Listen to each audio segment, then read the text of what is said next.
Good morning. It's 8 o'clock in the morning. It is the 20th day of July 2022. It's 62 degrees and cloudy here at Site B. What a surprise. Summer on the coast, and it's cloudy. Oh, GGM, will there be a point in time when you don't complain about the weather? No, there will not.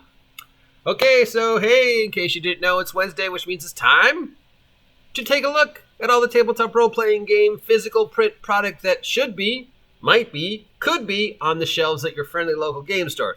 Now remember, as always, these dates are tentative because even though it's been almost a year, the shipping thing is still an issue and may be an issue for a long time to come. Add to that the paper shortage. I know, paper shortage? It's getting harder for things to go to press. So even though the industry tries to get things out on the day they said they're supposed to be out because of contractual obligations, there's still always a chance the target may be delayed. So if I mention something you actually want to get, you might want to call your friendly local game store ahead of time and see if they have it. If you live here in Ventura, that would be Dream World Collectibles in the Pacific View Mall. So let's take a look at all the tabletop role-playing game product that should be on the shelves at your friendly local game store this week. And of course, the top of the list is Radiant Citadel. Journeys through the Radiant Citadel. Wizards of the Coast's attempt to create a multi-dimensional nexus of nonsense because they don't want to do Spelljammer, even though now they're hinting that they are going to do Planescape. Did I say Spelljammer? I mean, even though they don't want to do Planescape, even though as of yesterday they're now hinting they are going to do Planescape, which would sort of make Radiant Citadel pointless. I've read one review of Radiant Citadel so far this morning, and it wasn't very pleasant. Eek. So am I still going to pick it up? I mean, I love the idea, but I don't know. I mean, it's just basically stuff I've... because Freeport's my favorite campaign setting that I've ever used. Radiant Citadel's kind of just Freeport in the Earthreal plane. I'm not hearing good things about the 13 adventures that are in it. But then again, what did you people want? Anyways, I'll probably pick it up. I'm just very, very curious about it. It's Spelljammer. Even though, and hey, I got Hasbro stock, so win-win for me. And let's see what else.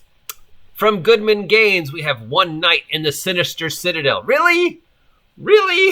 Goodman Games.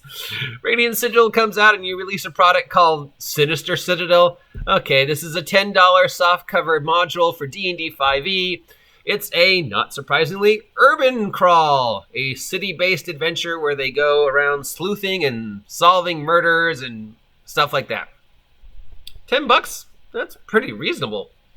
From Kobold Press, we have something called Tomb of Horrors and the limited edition Tomb of Horrors, spelled T-O-M-E. This is a Dungeons & Dragons 5th edition hardcover, $50. It's a list of new races, classes, weapons, powerful spells, new equipment. So basically it just expands on 5e. Tomb of Horrors, Goodman Games and Necromancer have also used that name for supplements. So that'll be interesting if we get the fight over who gets to call the product Tomb, spelled T-O-M-E, of Horrors, or Tomb of Heroes. Weird. From EM Publishing, we have Trails and Treasures. This is a $60 hardcover for 5e. It contains rules for journeys and explorations and includes 500 new magic items. $60 for basically a scout's guide to surviving the wilderness. Yeah. I don't know. Let's see. From Mana Project Studios, we have Historia Adventure Book. It's a softcover supplement for $34. It's more adventures set in the world of Historia, so you can continue to run your Historia campaign. What is Historia? I don't know. Let's find out. Apparently, it is from Noble Knight Games. It's a dark fantasy Renaissance setting. Set in a merciless land full of intrigues and populated by anthropomorphic animals. So Teenage Mutant Ninja Turtles in a dark fantasy Renaissance. What's the anime called? Beastars? Yeah. From Legendary Games, we got a bunch of stuff for Pathfinder. We have Fairy Bargains, Legendary Mediums, Conquering Heroes, and Treasury of the Cities. These are all softcover supplements running around $15. Fairy Bargain includes 40 mystical bargains you can make with Fairy, all of which will probably end up badly. So, if you've ever wanted to expand upon the Feywild in your Pathfinder 2nd Edition, there you go. Legendary Mediums introduces a new class called the Medium, which is somebody who has psycho-spiritual abilities, featuring 30 new options. A medium, if you're not aware of it, is somebody who supposedly can speak to the dead and possesses other psychic powers. Conquering Heroes is 8 pre-generated heroes for your Pathfinder 2e game, for those days when somebody forgets their characters, I guess. And Treasury of the City covers 36 new magic items for Pathfinder 2nd Edition. So a whole bunch of new expansions to rules and bits and bobs for Pathfinder 2nd Edition. From Chaosium, Call of Cthulhu Starter Set, 40th Anniversary Issue. This is a box set. Call of Cthulhu, $25. Contains everything you need to start playing the world's second most popular role-playing game, if not the most popular role-playing game in every place plus the United States, Call of Cthulhu. And, many people consider it still the best role-playing game ever written. From Exalted Funeral, we have Elegy of Sapphire Adept, The Forest Primordia, and Dead in the Water. These are softcover supplements for Mothership and Trokia. Yes, more love for Mothership. If you remember, last year was Mothership and Blades in the Dark were the two big titles that were constantly getting hacked. I have Blades in the Dark. I haven't picked up Mothership yet. Someday I will do a deep dive into Blades in the Dark because, oh my god, just so much wonderful stuff in that book. So these are all adventures and supplements for Trokia and Mothership. Elegy of the Sapphire Adept, The Forest Primordia, and Dead in the Water, all running about $15. From Modifius, or Mophidius, we have Rules Digest, Star Trek Adventures for the 2D20 Star Trek system. This is a $41 supplement and core rulebook. It's the condensed rules for 2D20. Of course, there's a 2D20 SRD now, so do you really need a condensed rules when I can just get the SRD for free?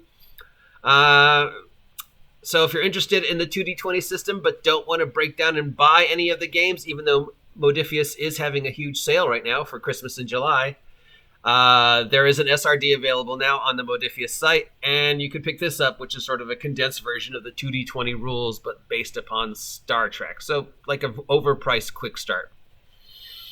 And that's about it. So yeah, obviously Radiant Citadel #1, I guess. Is there anything here I'm interested in?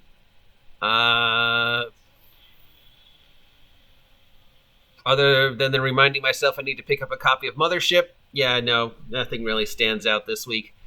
But, as I keep saying, it's the calm before the storm that is convention season. We've got SDCC. Technically, it's already started. We've got TwitchCon that's going on right now. Origins is coming up. Founders and Legends is coming up. Gary Gygax Day is coming up. So the industry kind of is hills and valleys, right? Like anything else. Releases and when they're going to... Is my shirt inside out? No. Releases and when they're going to put out the big ticket items are usually based around the time of the year corresponding with big events. You don't want to announce, to use San Diego Comic Book Con as a example, because most of us are familiar with the MCU. With San Diego Comic Book Con over here, you don't want to show any trailers for Black Panther Part 2 over here. You want to wait to San Diego Comic Book Con, and that's when you drop your first media bomb if you're going to drop anything. So there is a huge expectation that Marvel is going to start dropping the Black Panther bomb at San Diego Comic Book Con this weekend and address the issue that, Chadwick isn't with us anymore and how they're going to continue the story of the Black Panther without Chadwick, who truly, really just, I don't know how you can. That's a whole separate target, but really, can you really continue the Black Panther storyline without Chadwick? You can. I mean, sure, it's a title, right? Anybody can be the Black Panther. It's a title. It's not an individual. But yeah, it'll be tough to fill his shoes. So yeah, obviously, that would be the comparison. If I'm Wizards of the Coast, I'm not going to drop any big further bombs until the next big game convention. If I'm, Paizo or Chaosium or Modifius, if I've got something big coming down the pike, I'm going to wait to con season. So either this weekend or with GameX and all the other ones big, before end of October. If there's any more big announcements, it's going to be this weekend or somewhere between the end of this weekend and the end of October. So, yeah, just to try and explain the industry, and I probably didn't do any good other than, referencing, you're not going to see anything about any future Marvel projects before this weekend. And after this weekend, they will open the door with whatever they're going to come next and then hint at what's ever coming after that. But then again, of course, Marvel lies, so anything that they say this weekend, take with a grain of salt. Same with Wizards of the Coast. Anything they're saying right now, take with a grain of salt. It's not a personal insult against them. It's literally what they have to do to protect their content at this point in time. They have to lie, because otherwise the entire plot of Black Panther would be on the internet right now. So, yeah. I am the OGGM. If you appreciate this content and my insight into the industry, let me know. Please take a moment to like, share, and subscribe. Have a great day. And as always, stay warm, stay safe, stay healthy, stay happy, and stay the fuck off my land, you damn kids, you damn meddling dog.